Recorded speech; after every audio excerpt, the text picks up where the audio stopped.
Mobility in the steep mountain villages of Banaue is always a challenge. Wooden scooters like these have enabled them to move around with ease. As you can see here in our place, that usually we get our firewood in the forest, and it's too far from our village, so we have to walk. And they were using the scooter to transport all of this. Yes. So by going there, they must have to pull it. But there are some tracking going to the quarries. They can ride with that.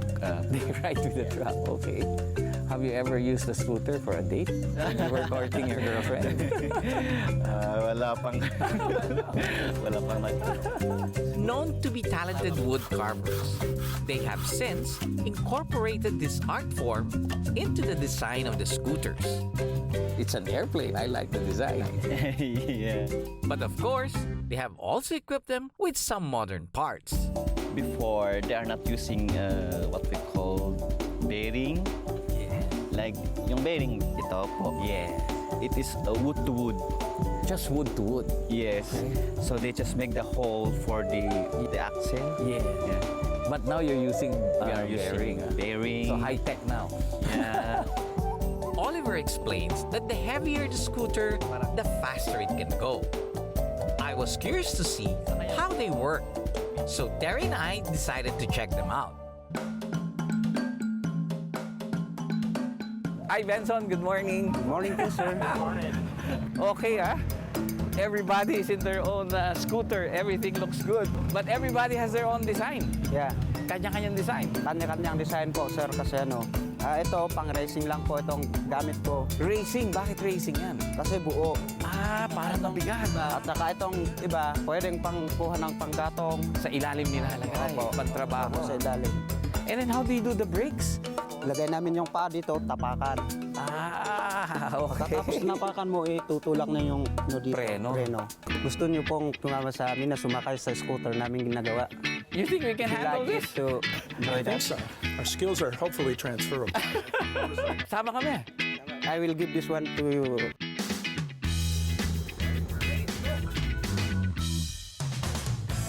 Terry and I had a slow, wobbly start, but eventually got the hang of it. We were proudly riding with the rest of the Ifugao riders. Relying only on gravity, the scooters can easily go downhill as fast as 50 kilometers per hour. And with the amazing view, it was an easy, carefree ride.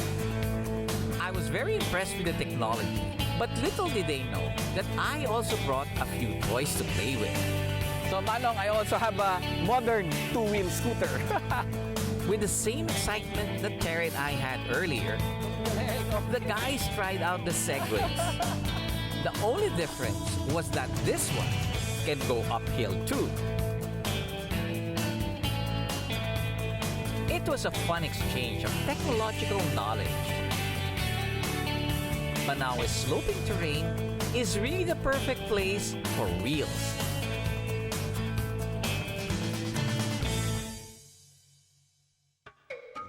The rice terraces are intricately woven into the culture and beliefs of the Ifugao people. Their lives are linked closely around the rice cultivation cycle from planting to harvest time. A young man brings the tapuy, or rice wine, which we will use that day for the kanyao, an ancient ritual performed as offering to the ancestors and gods to ensure good fortune. Today, we will seek their favor, just as their forefathers did hundreds of years ago.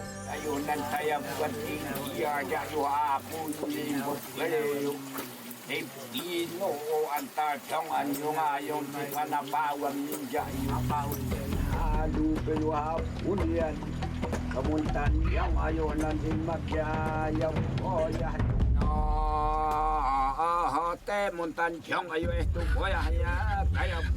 Chickens are prized meals for the agriculture-based Ifugaos, and they are sacrificed to reveal the mind of the gods.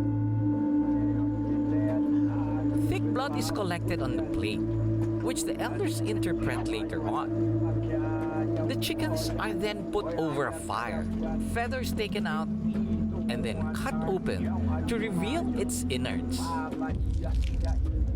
These, together with a plate of blood, offer a message from the ancestors. So very good tayo. It was good to know that the readings were favorable. Only a few elders survived, and they must ensure the continuity of these traditions by educating the younger generations.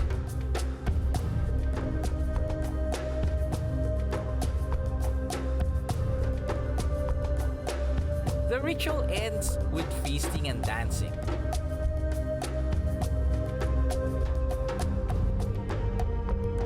Witnessed by the age-old terraces.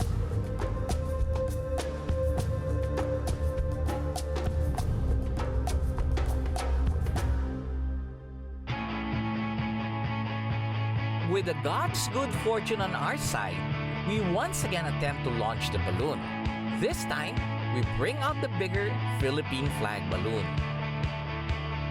The biggest space we could find was the hotel's entrance, and with cars moved to accommodate the balloon, we set out to work. Well, our problem here is that the space is really very tight.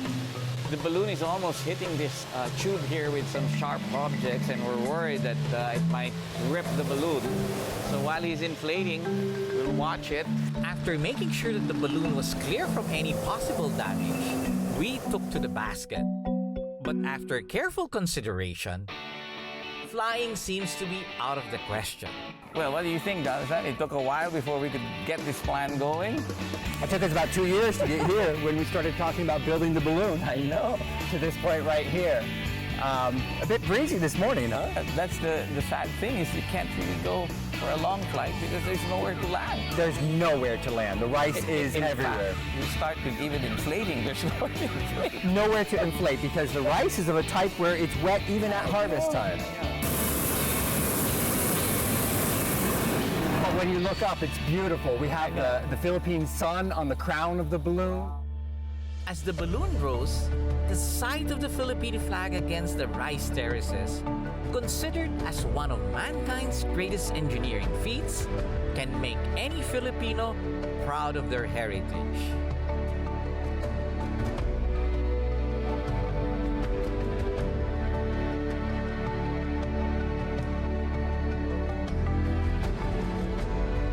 For centuries, these fields exemplified a harmonic relationship between man and his environment. Their beliefs and lives are tied to the changing of the seasons. The cycle of planting that ensured their survival.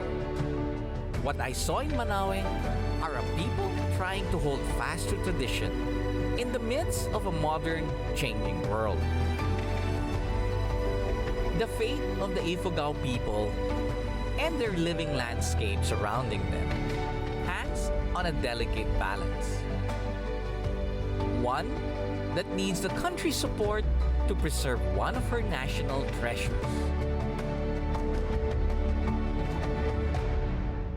This has been your captain, Joy Roa. See you in the next HRA!